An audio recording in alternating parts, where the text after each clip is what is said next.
Hey everyone, Shane here with eTrailer.com. Today I have a 2014 Keystone Passport Ultralight Grand Touring Travel Trailer, and I want to walk through how to install the Fastway E2 weight distribution setup.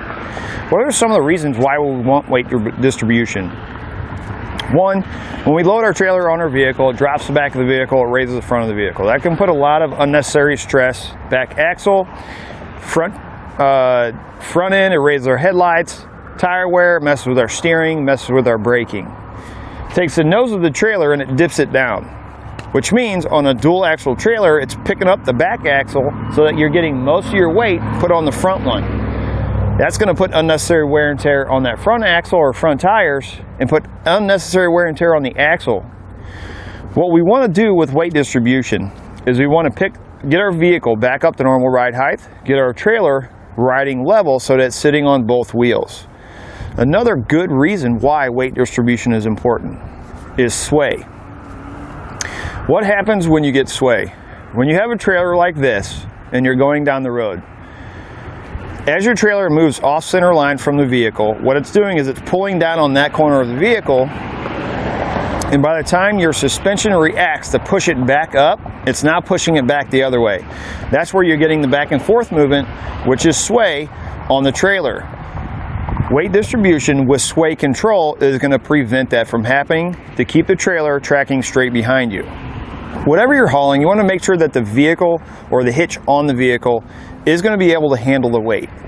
This trailer, gross vehicle weight rating is 7,500 pounds. It's going to have a tongue weight of approximately 700 pounds. So again, make sure the hitch on the vehicle can handle that amount of weight.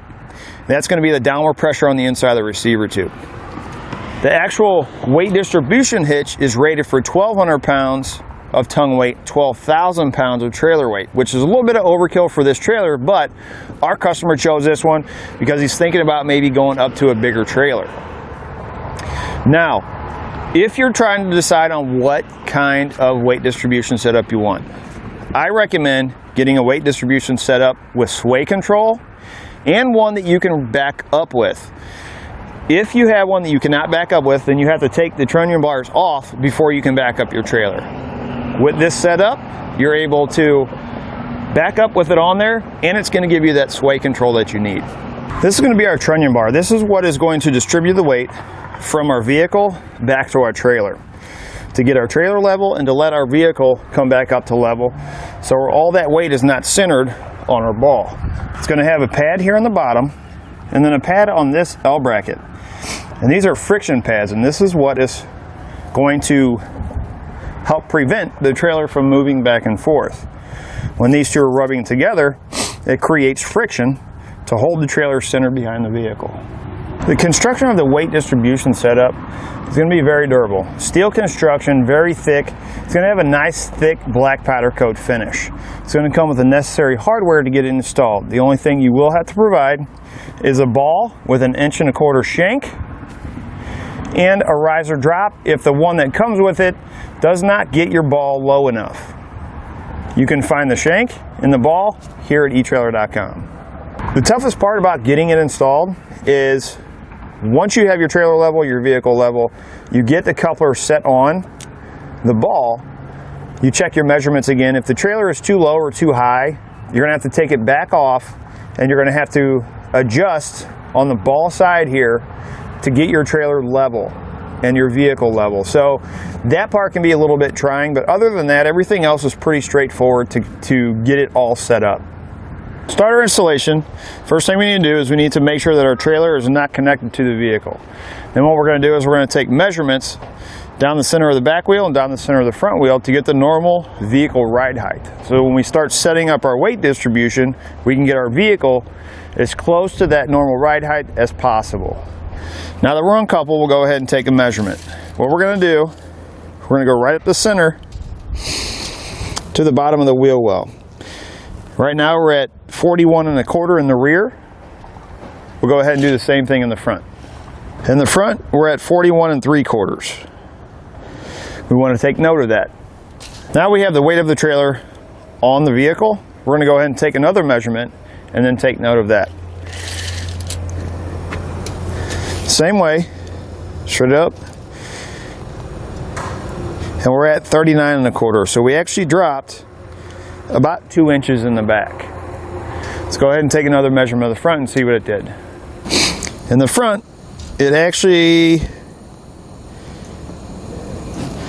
is at about 42, so it only raised it about 1/4 of an inch, which isn't too bad.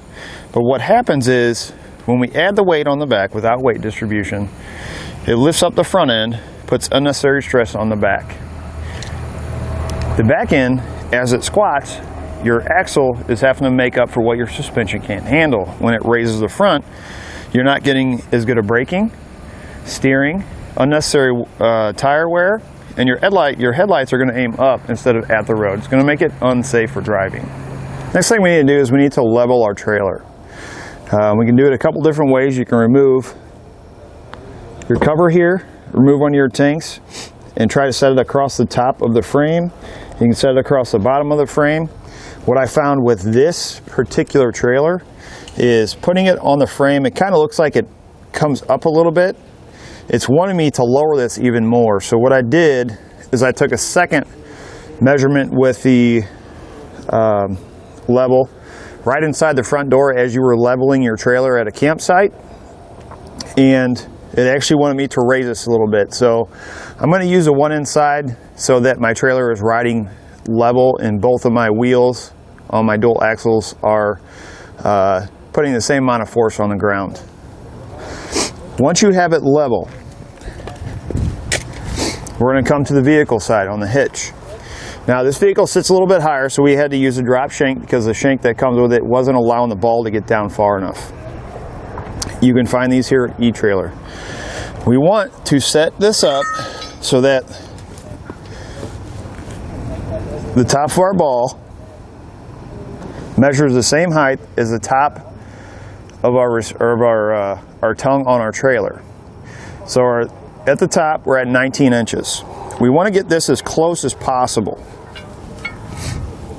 So what we're going to do is we're going to slide the bolts in. I'm going to take a measurement here again. Actually this is at 20 inches. Because as I mentioned, I did the measurement again, so it brought it up to 20 inches. We're going to measure this side, and that'll get us right in line at 20 inches. Once we find which holes we're going to be using, you're going to have a pin. It's going to look like this, and you're going to have washers. If you're using a truck, 6 washers. If you're using an SUV, which I'm going to consider this, we're going to use 5 washers. Right down inside there's a hole. We're going to take this and we're going to stick it inside that hole, and that'll allow us to raise this to match that 20 inches on the tongue. Pull this up. You actually may have to add a 6th one. And we're actually at 21, so we're going to go ahead and add another washer into that pin. We're actually, I actually figured I'm going to have to use 7 of them. Conical tooth washer on the large bolt.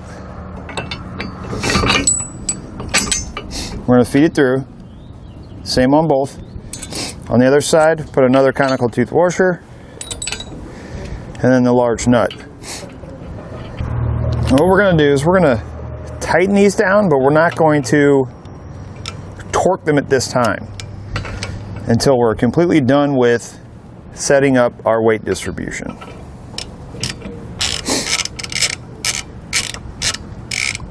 What we want to do is we're going to push that pin all the way up against that drop.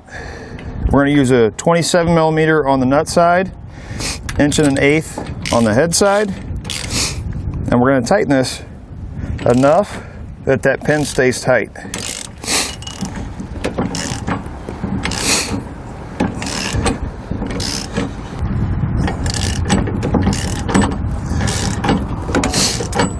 Once you get your bolts in, there's a bolt right down here in the bottom.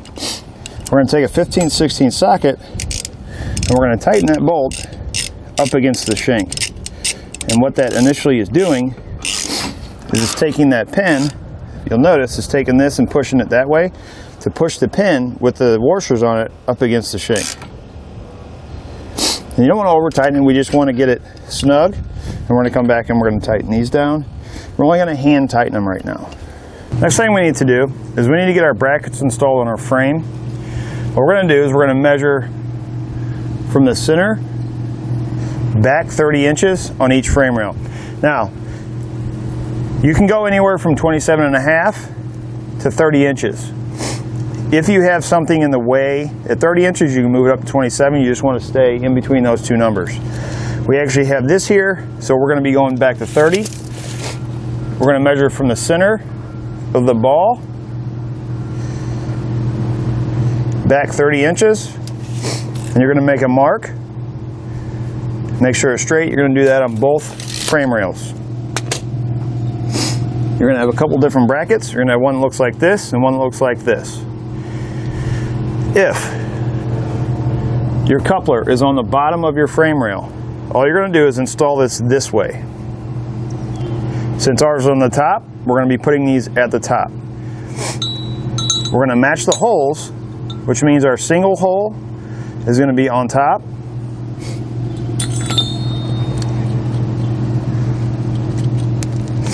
We're going to take one of our bolts, we're going to feed it through like that. We're going to line it up, center it on that mark. On the other side, we're going to put a lock washer and a nut.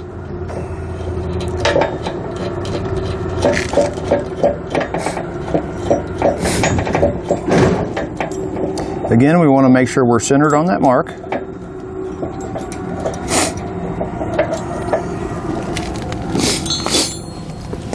Our second bolt, we have a couple different holes to pick from. We want the one that's closest to our frame rail. In this instance, it's going to be the very bottom one.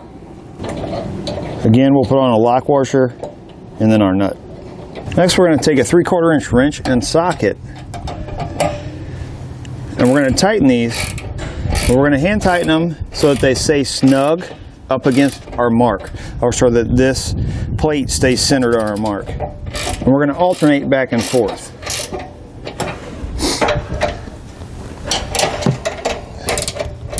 Once you get them on, you want to come back and you want to torque them to the specification and the instruction. You can see I actually had to remove the tanks because I didn't have enough room for my torque wrench to get it to move. Again, if you have to do more than one turn, maybe 2 turns, you want to make sure that you switch between the two of them, just like you did when you were tightening. Next, we're going to install our link bracket. It's going to look like this. You want this to be facing out. We're going to use the 2 center holes, so we want 2 holes open at the top, 2 holes open at the bottom. We're going to slide it on. Put on the nylon lock nut on each stud. And then we're going to tighten them and then torque them to the specifications and the instructions. We're going to use a 3/4 inch socket to tighten and torque them. We're going to repeat that same thing on the other side. Next thing we're going to do is we're going to get our trailer, put on our ball and our vehicle so we can get our trunnion bars or spring bars installed. So we're going to raise our trailer back up. And then we'll get our vehicle backed up and hooked up to the trailer. Next, we're going to install our trunnion bar or spring bar. On one side, there's going to be a pad. You want that facing down. On your ball mount, there's going to be a little slide lever. We're going to put the bottom in first. We're going to pull this up, and then we're going to stick them in like that. Now you'll notice how these are hanging down.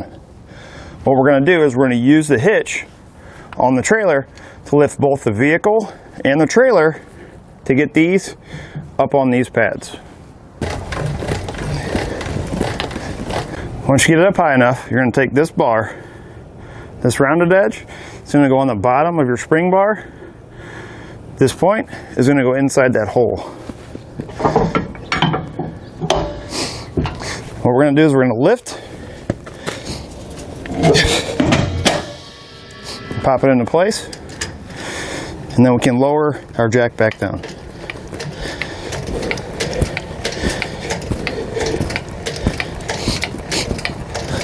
Before we go all the way down, we're going to install this little clip, install the pin, and we'll put the clip at that bottom. That keeps our trunnion bar from coming off. We'll do this on each side. Once we've got the weight down on our vehicle, we're going to step back and we're going to look at it. And if it looks like the trailer tongue is either going up or down, then we need to make an adjustment. Now, earlier I said you can take a level and level it from the tongue and then from in your camper how you would have it set up. Also, what you can do is you can measure your frame rail underneath to the ground on the front and the back. If that number is within or is more than an inch and a quarter difference, then you need to make an adjustment, whether that's raising the ball or lowering it. So I went ahead and took both measurements. I used a level on the inside and I also measured my frame rail. And it looks like my front end is just a little bit too high. So now what we're going to do is we're going to take the trunnion bars off. We're going to lower our ball down just a little bit and then reinstall it and see where we're at. So our trailer was sitting too high, which means it was pulling up the back of the vehicle and pushing down the front. So what I had to do was when I started, I had started with 7 washers. I actually had to remove 2 of them. So I have 5 washers in place.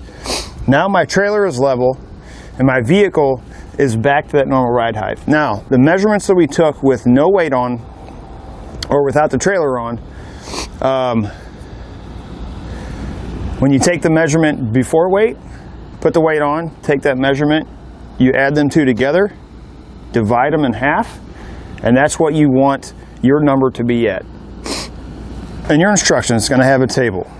It's going to say tow vehicle loaded for trip, but still uncoupled from trailer. We're at 41 3/4. This is going to be our normal ride height. Tow vehicle coupled, but no weight distribution. We're at 42 inches. What you do is you add those 2 numbers together, divide them by 2, and it gives you this number. Once we get our weight distribution set up, we want to take the measurement of the front of the vehicle again, and this is where we want our number.